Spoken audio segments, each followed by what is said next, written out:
In this video, I'm going to talk a little bit about dough shaping. I like to show props. Sometimes this is a lot easier. People get very intimidated by having a piece of dough in front of them and not really understanding what I'm trying to explain to them. And if I give them a prop, it often really helps them understand what I'm trying to do. So in the case of the baguette, when we go to divide them, I'm trying to make a pretty good square.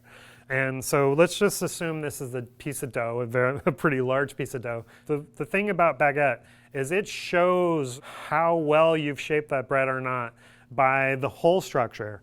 And if the hole structure is very tight in one place and then very open in the next and then kind of crushed in the next, or all crushed and there's no open hole structure, it has a lot to do with the shaping procedure. So we're trying to be very precise and accurate and consistent. And so I'm going to pull my dough over about 2/3 of the way and really trying to hold the dough as if I'm hanging a shirt on a clothesline.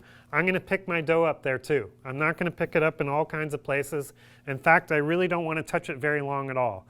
I want to get this dough over very quickly, about 2/3 of the way, and I'm going to just kind of seal that down very lightly. It doesn't need to be like slamming it down, and I'm not using my fingers. I'm using a flat part of my surface.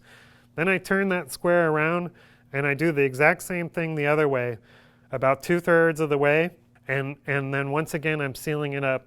I'm literally going one, and I'm off the bread, okay? And then I'm sealing it down really quick, and that's taking me 1, 2, 3, 4. And then one, turning it around, 1, 2, 3, 4.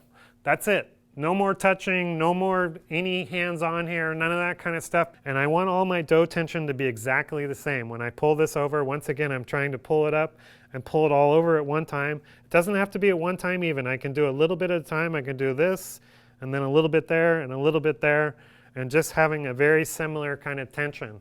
I think of dough as like a gas bag or a balloon, and I want to stretch that balloon the same as I go across. I want that tension to be exactly the same as I go across.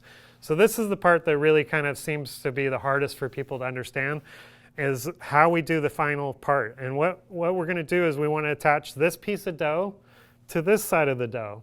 And I'm going to use my thumb to kind of stretch the dough in the middle as I use this part of my hand to close the dough as I go across.